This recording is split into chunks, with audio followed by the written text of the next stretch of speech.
Kejuruteraan genetik. Kejuruteraan genetik juga disebut pengubahsuaian genetik (GM) atau manipulasi genetik. Maksud kejuruteraan genetik dan organisme terubahsuai genetik (GMO) ialah proses yang menggunakan teknologi DNA rekombinan untuk mengubah kandungan genetik organisme, melibatkan pengambilan gen dari satu spesies dan memasukkannya ke dalam spesies lain. Organisme yang menerima gen DNA adalah organisme yang terubahsuai genetik (GMO). Organisme terubahsuai genetik memberikan gabungan gen, yaitu genotip, yang akan mengakibatkan mereka mempunyai ciri-ciri fisikal yang diingini, yaitu fenotip.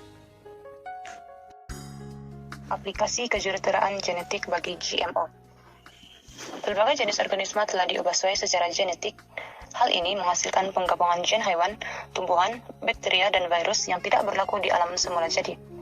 Proses ini dilakukan dengan memasukkan ciri yang diingini ke dalam organisme seperti buah yang lebih besar atau daya tahan kemarau yang lebih baik. Gen untuk ciri yang diingini diasingkan dari organisme yang berasingan dan disisipkan ke dalam organisme sasaran. GMO dapat digunakan untuk merawat penyakit, melindungi persekitaran, dan menghasilkan makanan.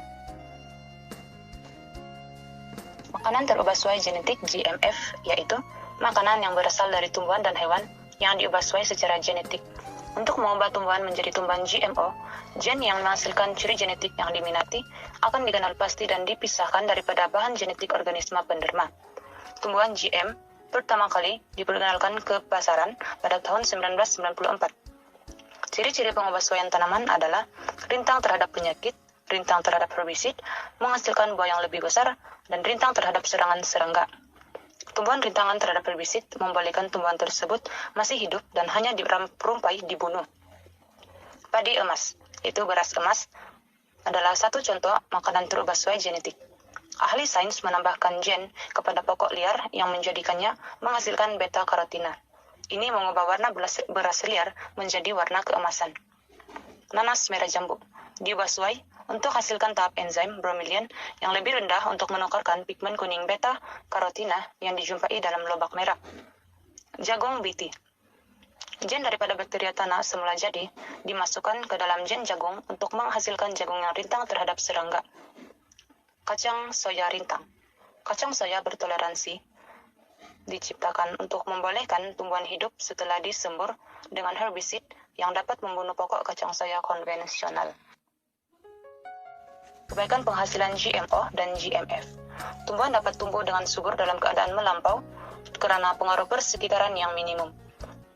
Kedua, meningkatkan hasil tanaman atau kuantiti tanaman supaya dapat mengurangkan masalah kebuluran dunia.